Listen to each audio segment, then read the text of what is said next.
राधे राधे दोस्तों, गुरुवार के दिन भगवान बृहस्पति की पूजा का विधान है। गुरुवार के दिन व्रत और कथा सुनने से घर परिवार में सुख समृद्धि बनी रहती है। आइए गुरुवार की व्रत को पूजा करते हुए हम इसकी कथा को सुनते हैं। प्राचीन काल की बात है। किसी राज्य में एक बड़ा प्रतापी और दानी राजा राज्य करता था। वह हर गुरुवार को व्रत रखकर दीन दुखियों की मदद करके पुण्य प्राप्त करता था। परंतु ये बात उसकी रानी को अच्छी नहीं लगती थी। वह ना तो व्रत करती थी, ना ही दान पुण्य में विश्वास रखती थी। इतना ही नहीं, वह राजा को भी ऐसा करने से मना करती थी। एक समय की बात है, राजा शिकार खेलने के लिए वन गए। घर पर रानी और दासी थी। उसी समय गुरु बृहस्पति देव साधु का रूप धारण कर राजा के दरवाजे पर भिक्षा मांगने आए। साधु ने जब रानी से भिक्षा मांगी तो वह कहने लगी, हे साधु महाराज, मैं इस दान और पुण्य से तंग आ गई हूँ। आप कोई ऐसा उपाय बताएं जिससे कि सारा धन नष्ट हो जाए और मैं आराम से रह सकूं। इतना सुनकर बृहस्पति देव ने कहा, हे देवी, तुम बड़ी विचित्र हो। संतान और धन से कोई दुखी होता है? अगर अधिक धन है तो इसे शुभ कार्यों में लगाओ। कुंवारी कन्याओं का विवाह कराओ, विद्यालय और बाग बगीचों का निर्माण कराओ, जिससे तुम्हारे दोनों लोग सुधरें। परंतु साधु की इन बातों से रानी को खुशी नहीं हुई। उसने कहा, मुझे ऐसे धन की आवश्यकता नहीं है जिसे मैं दान दूं और जिसे संभालने में मेरा सारा समय नष्ट हो जाए। तब साधु ने कहा, अगर तुम्हारी ऐसी इच्छा है तो मैं तुम्हें जैसे बताता हूँ तुम वैसे ही करना। गुरुवार के दिन घर को गोबर से लीपना, अपने बालों को पीली मिट्टी से धोना, राजा से हजामत बनाने को कहना, भोजन में मांस मदिरा का प्रयोग करना, कपड़े धोबी के यहाँ धुलने देना।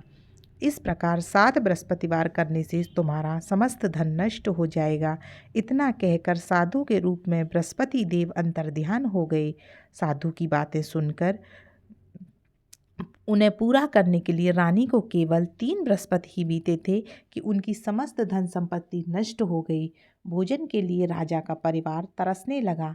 तब एक दिन राजा ने रानी से कहा कि हे रानी, तुम यहीं रहो, मैं दूसरे देश में को जाता हूँ, क्योंकि यहाँ पर सभी लोग मुझे जानते हैं, इसलिए मैं कोई छोटा कार्य नहीं कर सकता। ऐसा कहकर राजा दूसरे देश चला गया। वहाँ वह जंगल से लकड़ी काट कर लाता और शहर में बेचता। इस तरह वह अपना जीवन व्यतीत करने लगा। इधर राजा के परदेश जाते ही रानी और दासी दुखी रहने लगीं। एक बार जब रानी और दासी को 7 दिन तक बिना भोजन के रहना पड़ा तो रानी ने अपनी दासी से कहा, हे दासी, पास ही के नगर में मेरी बहन रहती है। वह बड़ी धनवान है। तू उसके पास जा और कुछ ले आ ताकि थोड़ी बहुत गुजर बसर हो सके। दासी रानी की बहन के पास गई। उस दिन गुरुवार था और रानी की बहन उस समय बृहस्पतिवार व्रत की कथा सुन रही थी। दासी ने रानी की बहन को अपनी रानी का संदेश दिया, लेकिन रानी की बड़ी बहन ने कोई उत्तर नहीं दिया। जब दासी को रानी की बहन ने कोई उत्तर नहीं दिया तो वह बहुत दुखी हुई और क्रोध भी आया। दासी ने वापस आकर रानी को सारी बातें बता दी। ये सुनकर रानी ने अपने भाग्य को कोसा। उधर रानी की बहन ने सोचा कि मेरी बहन की दासी आई थी, परंतु मैं उससे नहीं बोली, इससे वह दुखी हो गई होगी। कथा सुनकर और पूजा समाप्त करके वह अपनी बहन के घर आई और कहने लगी, हे बहन, मैं बृहस्पतिवार का व्रत कर रही थी। तुम्हारी दासी मेरे घर आई थी, परंतु जब तक कथा होती तब तक उठते नहीं हैं और ना ही बोलते हैं, इसीलिए मैं नहीं बोली। बताओ दासी क्यों आई थी? रानी बोली, बहन, तुमसे क्या छुपाऊं, हमारे घर में खाने तक को अनाज नहीं है। वह कहते कहते रानी की आंखें भर आईं। उसकी दासी समेत पिछले 7 दिनों से भूखे रहने की बात अपनी बहन को बता दी।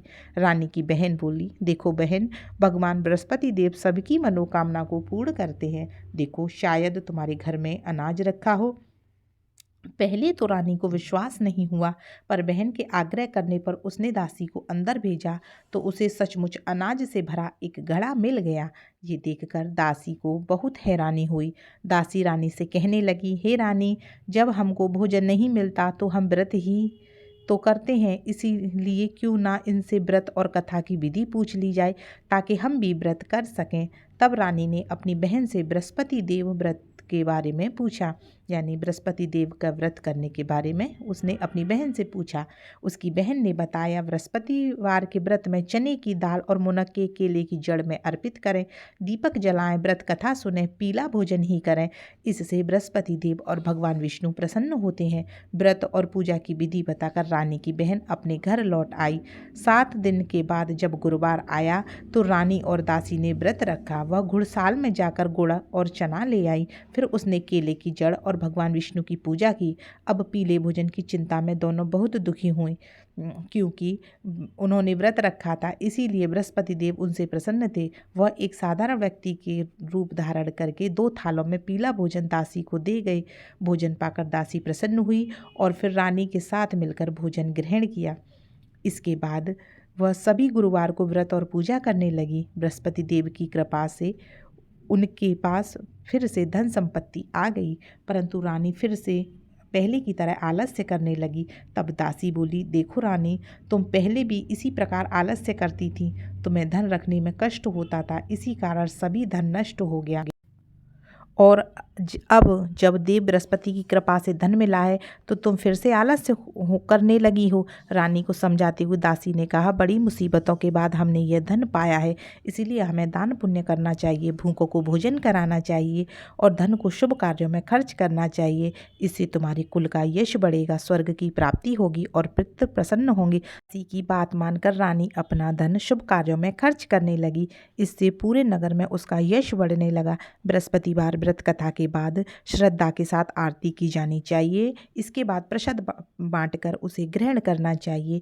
वीडियो अच्छा लगा हो तो वीडियो को लाइक कीजिएगा और इस चैनल को अपना समझकर सब्सक्राइब ज़रूर कीजिएगा। राधे राधे।